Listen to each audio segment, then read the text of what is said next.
नमस्कार मित्रांनो, 2024च्या IPL चा पहिला सामना या ठिकाणी CSK ने जिंकलेला आहे।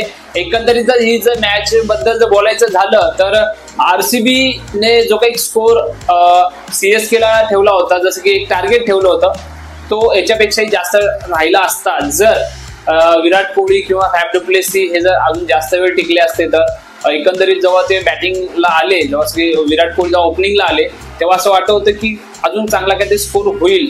एकंदरीत विराट कोहली जे आहेत ते 60-70 रन तरी करून जातील, पण तसं झालं नाही। कारण की ड्रीम 11 मध्ये पण जे काही टीम वगैरे लावतात त्यांनी सुद्धा बऱ्याच लोकांनी या ठिकाणी कॅप्टन विराट कोहली यांना केलं असेल, पण ते कॅप्टन झाले नसतील। त्याचबरोबर आपण जसं की फॅफ डु प्लेसी बद्दल बोलायचं झालं की फॅफ डु प्लेसी सुद्धा या ठिकाणी असं वाटत होतं की काय ते चांगला स्कोर करतील, पण त्यांच्याकडनं पण ते झालं नाही। कारण की जे काही CSK चे बॉलर आहेत, डायमंड बॉलर आपण म्हणू शकतो, जसे की मुस्तफिजुर रहमान, हे खूप चांगल्या प्रकारचे या ठिकाणी बॉलिंग करत होते आणि काय धडाधड विकेट त्यांनी घेतले। जवळजवळ 4 विकेट घेऊन पूर्ण जी टीम होती RCB ची पूर्ण कंट्रोलमध्ये ठेवली। आणि ग्लेन मॅक्सवेल असं वाटत होते की चौके छक्के काहीतरी बरसवतील किंवा एक चांगला स्कोर उभा करतील, पण तेही झालं नाही।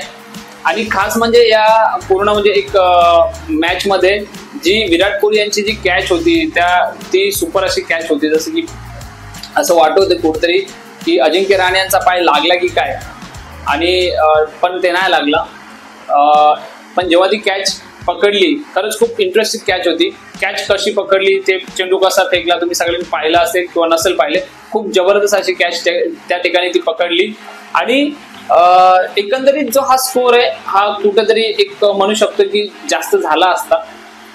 पूर्ण ज्या टीमचे जे काही करता धरता किंवा जे स्तंभ होते ते कुठेतरी या ठिकाणी चांगला परफॉर्मन्स देऊ नाही शकले।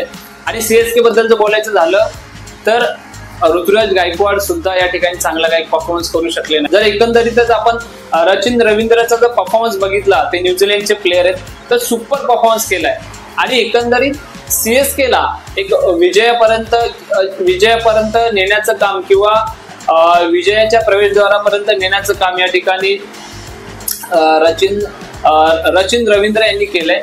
आणि दोन्ही साईडला एक जे काही पार्टनरशिप झाल्यात ना, एकीकडं दिनेश कार्तिक असतील आणि अनुज रावत असतील, आणि दुसरीकडं जसे की शुभम दुबे असतील किंवा आपले जडेजा असतील, त्या दोन्ही पार्टनरशिप दोन्ही टीमसाठी एक चांगल्या ठरल्या होत्या या ठिकाणी। पण CSK ने या ठिकाणी विजय प्राप्त केलेला आहे आणि दोन्ही टीम चांगल्या खेळल्या, दोन्ही टीमचे प्लेयर सुद्धा चांगले खेळले, चांगल्या प्रकारचे त्यांनी एफर्ट दाखवले।